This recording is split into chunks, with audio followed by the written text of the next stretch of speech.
You've probably heard this before. Cars are a necessity. Everyone needs one. But here's what nobody tells you. That new car sitting in your driveway right now could be the single biggest thing standing between you and financial freedom. Not the mortgage, not the student loans, the car. Today we're diving into one of the most normalized financial decisions in the world, and why it might be quietly costing you hundreds of thousands of dollars over your lifetime. We'll look at real numbers, a fictional case study, and the psychology behind why smart people keep making this same mistake decade after decade. Welcome to Tafa Finance, where we explain investing concepts in a simple way. By the way, this video does not contain any financial advice. Let's start with the basic math nobody wants to talk about. The moment you drive a new car off the lot, it loses value. Not eventually, immediately. Most new cars lose somewhere between 20 and 30% of their value in the first year alone. By year 5, many have lost close to 60%. That's not a market correction. That's not a bad economy. That's just what happens every single time to almost every car.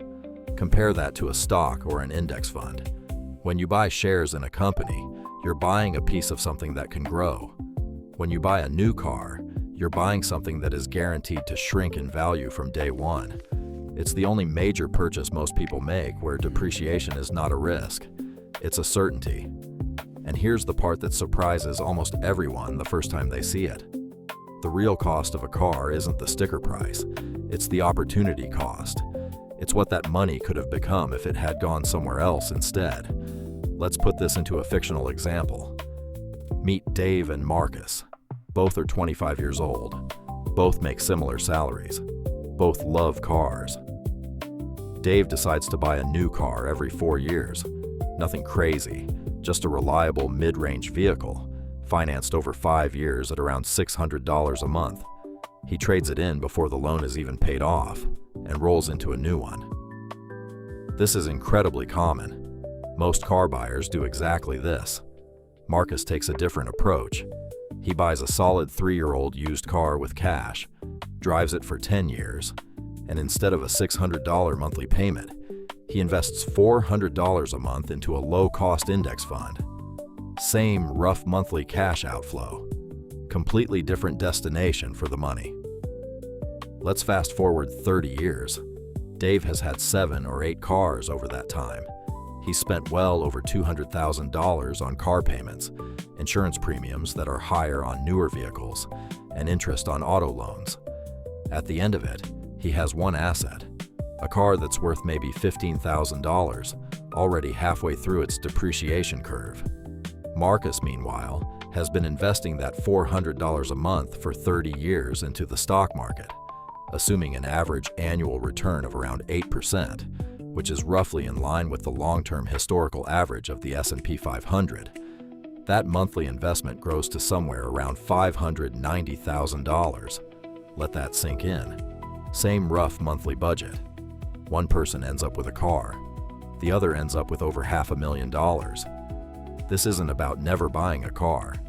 It's about understanding what that decision actually cost you, not just today, but every single year for decades afterward.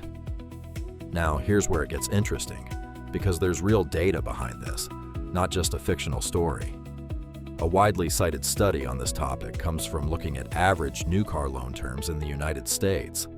As of recent years, the average auto loan for a new vehicle runs close to $700 a month, with loan terms increasingly stretching to 6 or even 7 years just to make the payment feel manageable.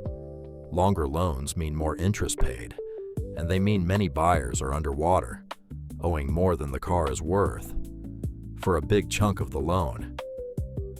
This is the sneaky trap. A car loan doesn't just cost you the interest. It locks you into monthly payments during exactly the years when compound growth would matter most for your future wealth. Every dollar going toward a depreciating asset in your 20s and 30s is a dollar that isn't compounding for your 50s and 60s.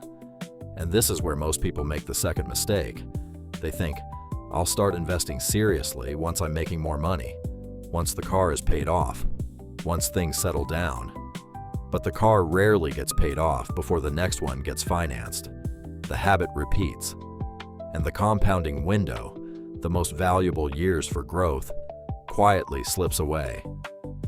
Let's talk about why smart, financially reasonable people keep doing this anyway. Because this isn't really a math problem, it's a psychology problem. First, there's status. A car is one of the most visible things you own. People see it in the driveway, in the parking lot, at your job. Unlike your investment account, which nobody sees, a car broadcasts something about you, and humans are wired to care deeply about how they're perceived. Second, there's the monthly payment trap. Dealerships don't sell you a price, they sell you a payment. This can be yours for $499 a month, feels manageable, even small.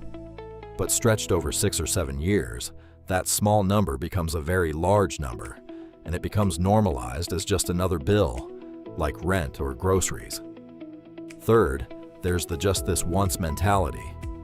Buying a car feels like a single decision, but it's not. It's a recurring decision, because most people don't buy one car for life. They buy a car every 4 to 7 years, meaning this one-time purchase actually repeats itself 8 or 9 times over a working career. So how do you actually apply this? Decide your car philosophy now, before you're standing in a dealership with a salesperson who's very good at their job. What's the maximum percentage of your take-home income you're willing to put toward a car payment? Financial guidelines generally suggest keeping total vehicle costs, payment, insurance, gas, maintenance under 15 to 20% of your take-home pay. Decide that number today, not while you're being shown the upgraded trim package. Decide your buy versus finance rule in advance. Are you someone who will only buy a car you can pay for in cash? Are you comfortable financing, but only for a car that's a few years old and already past the steepest part of its depreciation curve? Decide that now, while you're thinking clearly, not while a shiny new model is sitting in front of you under dealership lighting. And most importantly, decide what happens to the difference. If you choose the cheaper, more modest option, where does that monthly gap go? If it just gets absorbed into everyday spending, you've gained nothing. The entire strategy only works if the money that isn't going toward a car payment gets redirected into something that grows. An index fund, a retirement account, anything that compounds over time.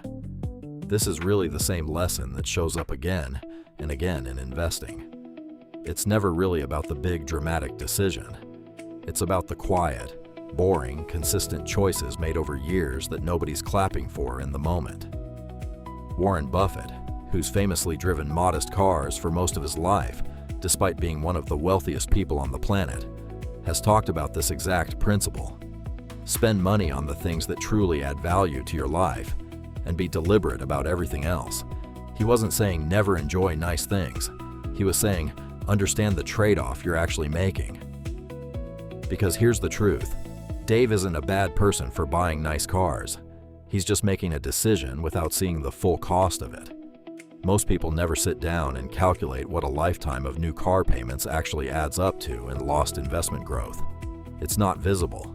It doesn't show up on a bank statement labeled cost of not investing this money.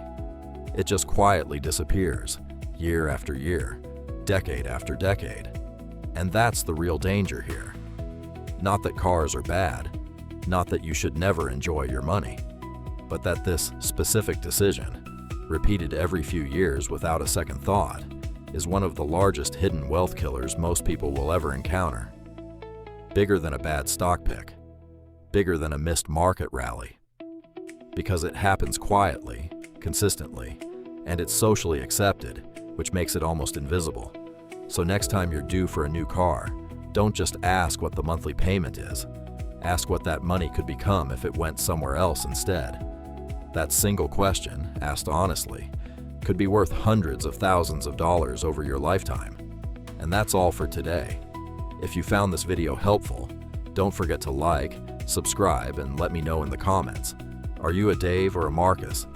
Have you ever run the numbers on your own car? Thanks so much for watching, and I'll see you in the next one. Bye.